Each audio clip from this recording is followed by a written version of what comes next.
With Leeds United leading the way in the Championship, a great opportunity for us to look back and look forward. After Leeds United went back to the top of the table with a 5th straight win against Huddersfield here at Ellen Road at the weekend.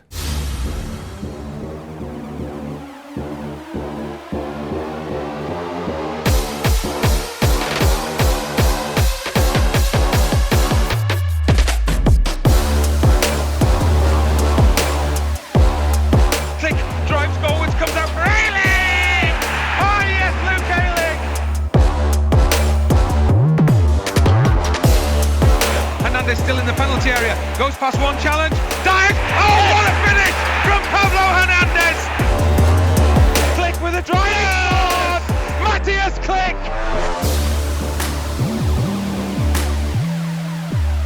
Yeah! El Magico!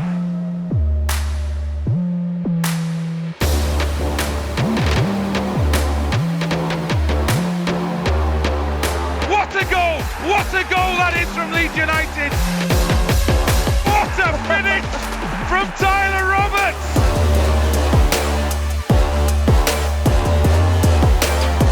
Ball breaks for Ayling. Oh! From Luke Ayling!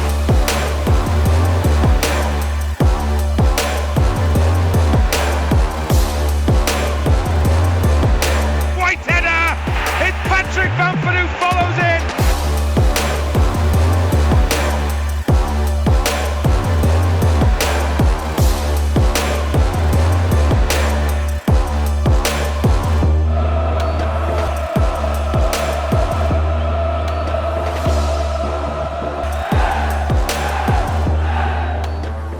Well, I'm delighted to say I've got two former Leeds United players alongside me to look back and look forward in terms of what the season may yet hold for Leeds United. Eddie Gray and Ben Parker.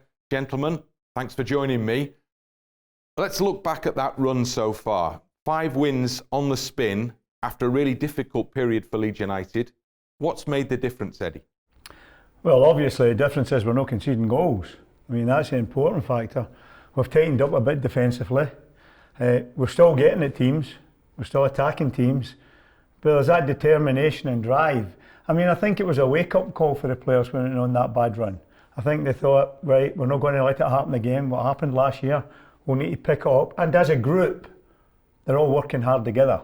And that's an important factor when you get to this stage of the season. Everybody's pulling their weight, everybody's doing the job they're supposed to do. You're scoring a few goals now.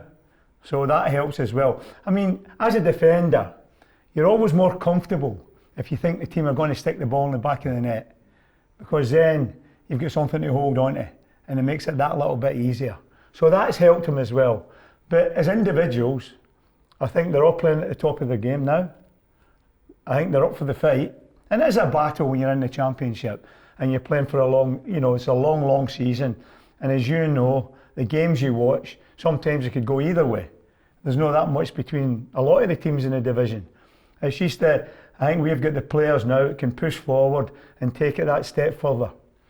Nottingham Forest seems like a bit of a watershed night potentially for Leeds. Ben, at the end of that one, we all felt flat. That almost famous Luke Ayling interview, post-match interview that he did for LUTV, where he just looked completely devastated. And yet, from that point onwards, things have changed again, haven't they? Yeah, and we drove home after that game. We were pretty flat. A few tunes in the car made it a bit lively on the way. But no, I think going away from that game, and a lot of the players have come out and said, Stuart Dallas in particular on Saturday, said after that game, they seen a few things said in the media about themselves as players, as the squad, and it almost galvanised them in a way. And went to the Brentford match straight after. Tricky game on paper, very difficult, and they turned in such a good performance, which to me suggested mentally they were up for the fight. And like Eddie was saying there, that's the key this stage of the season. You can sacrifice all the performances you want. Yeah, it's great to play nice flowing football, like the whole game, the Bristol City game, two games spring to mind of late, but you've got to be up for the fight, roll your sleeves up, battle for 90 plus minutes, and sometimes that hard work, determination can get you over the line. Mixing that and the quality of players we do have in this league gives you such a good chance. But to bounce back after the Nottingham Forest game almost seemed like we hit rock bottom. and to go on the run we have done, fantastic, huge credit to the boys. That I think the players were being fed up hearing that song. Leeds are falling apart again. Yeah. From the opposition. Yeah, for the opposition. And I think whatever's happened behind closed doors, whether it's came from Marcelo Bielsa or the players themselves. Well, there's talk of him giving a speech, isn't there? Rather foregoing the video analysis of actually speaking to the players. Yeah, and I think that makes a big difference. Explaining to the players what they've got to do, how they've got to overcome a bad run, and it's worked. I mean, the players have responded tremendously well, and as a group of players as well, they've got that bit of experience now. They were there last year. It never happened last year, and they'll be so disappointed. So they'll not want to feel like they did last season, sitting in the dressing room, knowing that it's over. They'll want to be sitting in that dressing room thinking, right, we've done it for the football club. More importantly, we've done it for ourselves and the supporters. You know, that is what the players will want to do. You know, and all players will want to play at the highest level, and that just pushes them that bit. The message I enjoyed from that Luke Ayling interview after the Nottingham Forest game, it was almost lost perhaps in the way he presented himself. But when he said we start again, from this point on we start again, because Leeds had actually still got a great opportunity at that point. 2 wins in the space of 2 months in the league, and yet Leeds United were still in second place, and the pack still hadn't quite caught Leeds at that point. So there was an opportunity, then there was a positive there still, wasn't there? Yeah, of course there was. And going back to the Ayling interview, it was just refreshing to see a player this day and age be honest and show emotional, maybe, and show the emotion. Yeah. It showed to me that these boys do care. And you're right, no one wants kind of a setback in terms of what happened last season. But sometimes in football, sometimes in life, you need that kind of setback to make you even more determined, more driven to go on and achieve the promotion. But well, the players mention it in pretty much every interview you do with them. When you say, you know, talking about gaps and all the rest of it, they always say, we're not interested in that, not after what happened last season. Yeah. As if the pure and only focus in that old football cliche is only on the next game. And is that the way to do it? Yeah, I think that's what's driving them on. I mean, they went through a really bad spell. And you mentioned there 2 wins out of 12. We were lucky, you know, in a sense. There was nobody really pulling away. West Brom did it, but there was always a chance teams could go and beat them. It's that type of league. So that's in the back of their minds as well. If we can string a little bit of form together, even win 2 games, as you say, then you're right back in the hunt. We never really fell away from being, you know, championship contenders where to win the league or finish in second place. We've always been there. And that's in the back of the players' minds. Even though they've had a bad run, they're sitting in the dressing room and they'll be thinking to themselves, only takes a little upturn in form for us to get back in this and right back in it. And we've clawed West Brom back, as everybody knows now, as we stand here, we're top of the division. But how long that lasts, you don't know. You've got to keep going. But I think, as well as a group, there's been individual players, I feel, that have responded very, very well, and they're playing at the top of their form now. Who's impressed you then? Well, the 2 players that have impressed me most, you always talk about Pablo and, you know, your creative players, but the 2 players I think that have got on top of their game and are driving the team on are the 2 fullbacks. Luke Ayling, you know, and Stuart Dallas. I mean, I think Stuart Dallas is playing the best football he's played since he came to this club. I think Stuart's suited to that position, coming from behind the play. I know he started as a wide player, he's played midfield, but to me, his best position is either playing at left back or right wing back or left wing back. We've seen him pop up everywhere pretty much, haven't we, to be the centre as well. Yeah, because it's difficult, you know, like for teams, like, you know, you look at the first goal against Huddersfield. I mean, quick move down the left, the ball's knocked to the back post. I know it's a fantastic goal and a great strike, but who's at the back post? Right back, Luke Ayling. You know, and you know, forwards and midfield players don't expect full-backs to get forward that much and be getting beyond, you know, wide players and creating things. And that's what the 2 of them have done. I mean, I think they've been tremendous. And plus the fact, you know, you've got, I think Baradi's done well when he's come into the side in a difficult situation for him. I mean, probably your main player has been out for a period of time, Calvin Phillips. So he's coming in at the back and Ben White moves into midfield, where he's doing a solid job. I don't think he's a midfield player, and I don't think he will be a midfield player. He'll be a central defender. But I probably, as a midfield player, the best I've seen him playing in there was the second half against Huddersfield. Yeah, I mean, I thought that, Ben. I thought it was tremendous. He began to look more like a defensive midfielder rather than a defender. Yeah, and getting on midfield. And getting on the ball as well, you know, and getting into the little holes. Nothing flash, getting in little holes, getting the ball, and keep people playing. And that's probably why we created a lot of chances in the second half against Huddersfield. Yeah, that's key, getting on the ball as well, because that's what Calvin does. He puts the fires out. He's got the quality off the ball, but his passing's superb. Diagonal passes, you speak to the players about trying to switch the play quick, and that's how the fullbacks generally get kind of the space. And from a tactical point of view, and I'm in full agreement with you, Eddie, about the two players that are stood out at the moment is Stuart Dallas, Luke Ayling. We create an overload down the channels, down the wide areas with the two wide men, Jack Harrison, Helder Costa, and then Click as well. He's got an intelligent movement to go out into those wide areas.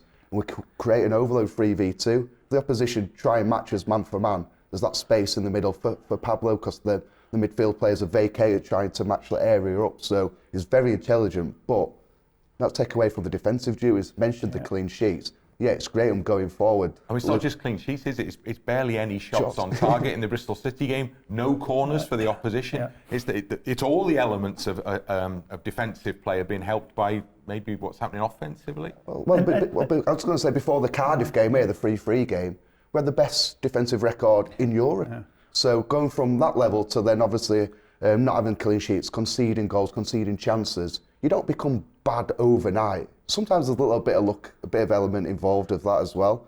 But the key thing, what it seems to me, the work ever so hard at the training ground, and you get your rewards on a match day. As we saw graphically with the footage from the Ayling goal last weekend, didn't we? Well, I mean, the thing about it is there's great movement, you know, within the team. Ben mentioned there, Click getting forward, the two full-backs getting forward, midfield players getting in the box now. I mean, there is good movement throughout the side. And psychologically, for a defensive point of view, with a young goalkeeper coming in, I think they're thinking to themselves, right, we'll need to protect the young goalkeeper, give him a chance to settle in, and they've done that. And he's looked comfortable, you know, because he's not had a lot to do. And that's great for the young goalkeeper to come into the side. I mean, if you come into the side and you can see 2 or 3 goals early on, it knocks your confidence. Yeah. But he's not had a lot to do, so he's had a chance to settle into the side, and he knows himself now how the team play, when to knock it short, when to knock it long, and that helps. And I think that he's gave the defenders that little bit of confidence with coming into the side and doing well, and he'll be thinking to himself, well, I've not got a lot to do today, all credit to the people in front of me. And it's not just the back four, it's the midfield players, and even starting up through the front for Patrick Bamford. You stop people from playing. I mean, I think I watched that Huddersfield team, and I was watching their bench in the second half. And the manager and the coach, they looked shell-shocked. Yeah. They didn't look as if they had an answer. And I think they were thinking, you know, with 20 minutes to go, we'll stop the game now and take 2-0, because it could be 5 or 6. I think that was what they thought, you know, because... And they were very complimentary afterwards. Yeah, they never tried to change anything. They just were thinking, right, hang on. Just please hang on and make it look respectable. I mean, you mentioned Gaetano Berardi there. That Revy side that you were in, same composition of that side year after year after year. And yet, whenever players went out and players did go out, you needed that person to come in, do the job, with the expectation possibly that when they'd done their job, they went back out again. Yeah. But Berardi's done that very well this season, hasn't he? Very, very well. I mean, and the thing about it is, Berardi's come into the side at an awkward time. You know, things weren't, sweetness and light. You know, he comes into the side, you've conceded a few goals, and he comes in and he does his job.